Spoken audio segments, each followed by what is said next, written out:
Hi guys, today we're going to be making these really simple, delicious, easy chocolate Easter nests. So we're going to need bowls. Now you can use any size bowl that you want.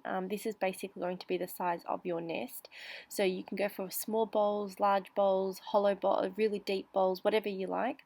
And then you're going to spray some non-stick cooking spray onto your bowl, and then you're going to get a piece of foil and you're going to place it on your plate or bowl or whatever you're going to be using.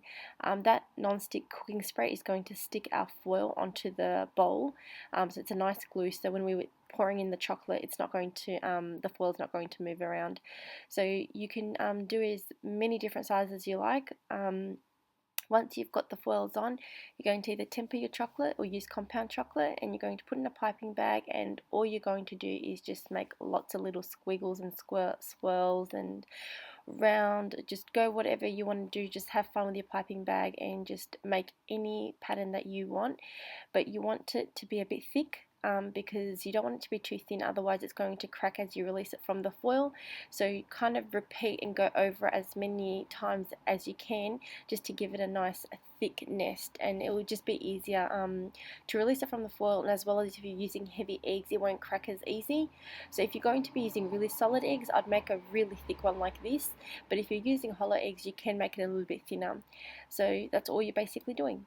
If you have like a 12 or 6 cupcake or muffin tin, you can also do it on that, which is really easy because you can make a whole heap of them, small ones at one go, and you don't have to actually put foil on them. You can just use cupcake liners and repeat this whole thing and do it through that, and that way you'll have lots of them.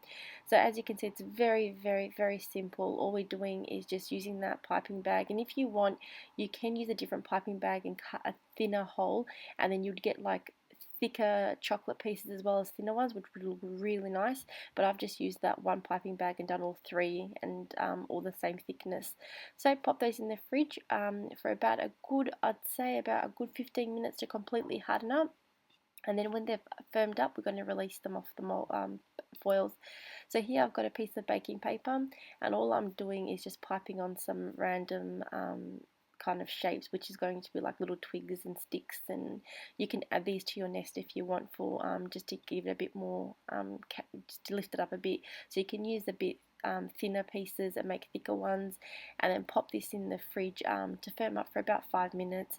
And then you don't have to do this if you don't want to. I'm only going to be using it on one of my bowls just to show you what it looks like, but they are cute and they are pieces of chocolate which are delicious. So go around and just pipe up as many as you like. This was with the leftover chocolate I had. So now here it's been in the fridge for about 15 minutes, so it's completely firmed up, and then all you're going to do is just gently release the foil from the chocolate. Now be very slow when you're releasing the foil, because you don't want to crack and break it, but if you do happen to crack and break it, just kind of use again some chocolate and just go through it, and then they'll just stick the parts back together.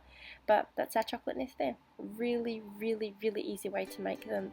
So if you have like lots of different bowls, you can make so many different nice shapes. Little ones would make really, really cute ones. I've kind of went for the really large bowls today, but as you can see, very simple, awesome Easter present. If you want to make something yourself, just wrap it up with some cellophane, decorate them with whatever you want. So yeah, hope you guys enjoyed this tutorial. If you did, please give me a like and subscribe to my channel for more videos. So thanks guys for watching, and I'll see you in my next tutorial, which will be another Easter one, another really easy one. Not as easy as this. I don't think you can get as easy as this in chocolate decorations. So, and if you do want to attach anything to your Easter bowls, just add a little bit of the chocolate on the back of whatever you're using, and then you can place them to stick them on wherever you want. And if you don't want the chocolates to move around, do the same. Add a little bit of chocolate and stick them on, and that way they won't be moving around. So if you cellophane, it'll be really easy. So thanks guys, and I'll see you in the next video. Bye.